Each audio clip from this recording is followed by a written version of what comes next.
तीनों लोकों में शुंभ और निशुंभ नामक दो असुर भाइयों ने आतंक मचा रखा था। उनके भय और शक्ति से देवता घबराए हुए हिमालय की ऊंचाई पर एकत्रित हो गए।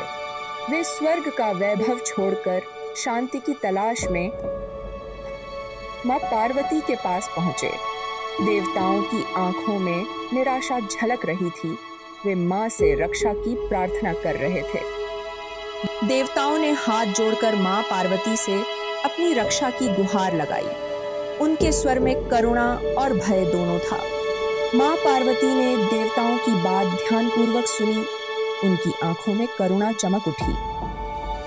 तुम्हारी भक्ति से प्रसन्न होकर मैं तुम्हारी सहायता करूंगी, उन्होंने गंभीरता से कहा। मां पार्वती ने दुर्गा का रूप धारण किया। उनका सौंदर्य और शक्ति अनुपम था। हाथों में त्रिशूल, चक्र, तलवार और ढाल चमक रहे थे।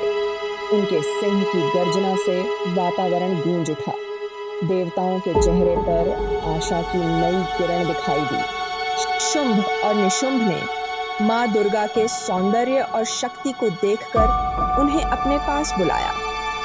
तुम्हारे जैसा रूप और शक्ति किसी के पास नहीं। आओ हमारे साथ विवाह करो। शुंभ ने लालसा से कहा। मैं केवल उससे विवाह करूंगी जो मुझे युद्ध में पराजित कर सके। मां दुर्गा ने मुस्कुराते हुए जवाब दिया। शुंभ निशुंभ ने क्रोधित होकर अपनी विशाल सेना भेजी। युद्ध की गर्जना से आकाश गूंज उठा। मां दुर्गा ने अपने सिंह पर बैठकर युद्ध भूमि की ओर प्रस्थान किया।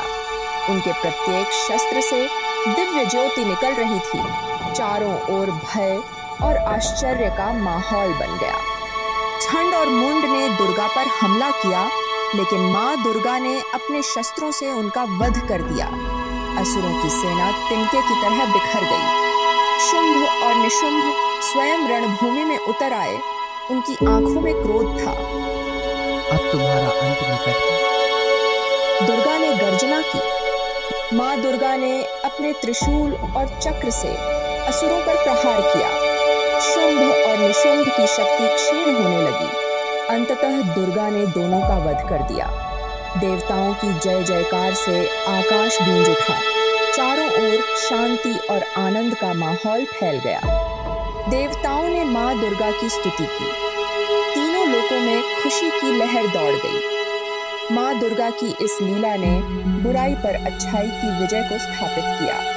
उनकी शक्ति और करुणा ने सबको आश्रय दिया और यह कथा भक्तों को हमेशा सत्य और धर्म की जीत के लिए प्रेरित करती है।